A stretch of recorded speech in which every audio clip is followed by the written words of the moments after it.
I understand that the next call is a split call. Mr. Speaker. Jan Logie. Thank you, Mr. Speaker. I'm pleased to take a short call on this for the Green Party, and following on from my colleague Julianne Genter, who spoke previously and outlined what our alternative vision would have been for this budget, a mixture of incredibly practical measures to raise revenue, to save money, and to more fairly share the resources that we have. But tonight I would like to focus in on one aspect of this budget and our vision for this society, which is around equality. And I remember on election night that John Key, in front of the nation, was saying that he would lead a government that would govern for all New Zealanders. Well, this is the first budget since election, and it's our chance to assess whether he is delivering on that promise to the country. Is this a budget for all New Zealanders? And my premise this evening is that it's not. New Zealand has one of the highest increases in inequality in the OECD since 1985. And this has resulted in the greatest loss of growth in the OECD. Inequality in this country is estimated to have knocked off more than 20 percentage points of growth in this country. And the biggest factor for the impact of inequality on growth is the gap between lower income households and the rest of the population. And this is, we're not talking just about the bottom 10%, but the bottom 40% of this country. And the household income survey that came out last week showed us that this gap in some ways is widening. There are 45,000 more children this year living in poverty, whose incomes after housing are 60% below the median wage. And this is showing clearly that the economic gains post-GFC are not being evenly shared.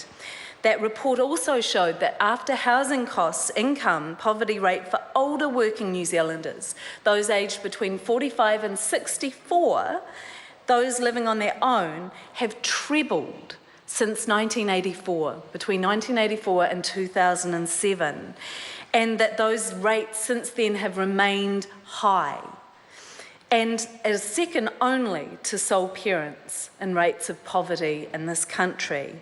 And this points to an increasing number of vulnerable older New Zealanders into our future as we have an ageing economy. Significantly, this is about housing and access to being able to buy houses in this country. And we know the government has not addressed that problem in this budget.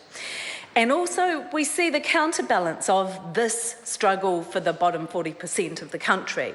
When last year, the average salary for big business CEOs grew to an average of $1.645 million a year being earned by the top CEOs.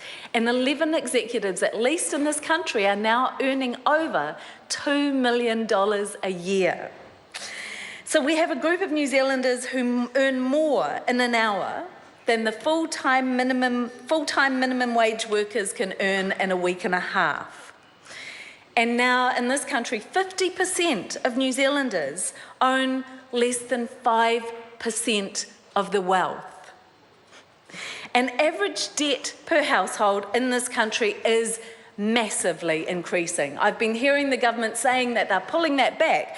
Well, actually, it's increased by over $100,000 per household since 1992. That's a phenomenal increase, up from $20,000 to over $120,000 debt per household. And net public debt has also been increasing since this government came to power. And it's increased from $3,000 per capita to $14,000, significantly because of their investment in job-poor expressway projects that have negative cost-benefit ratios. So they're investing in things that are bad for our climate, bad for our people, and bad for the books. And yet they stand in front of us and tell us everything is okay. Don't worry, this is as good as it gets, pretty much. Well, I don't think New Zealanders believe that. And when we know that our current top income tax rate of 33% is the fourth lowest in the OECD, that we have no tax tax-free threshold for people on low incomes, no inheritance tax, no gift tax, no general capital gains tax to tax wealth, and on top of that, one of the only OECD countries where GST is levied on all domestic products at a flat rate, including food, that they're now looking to extend it. We know they're not taking up even a smidgen of the options open to them to be able to reduce inequality. There is an alternative to this agenda. Eugenie Sage. Thank you, Mr. Speaker. Tēnā koe. As my colleague Jan Logie said,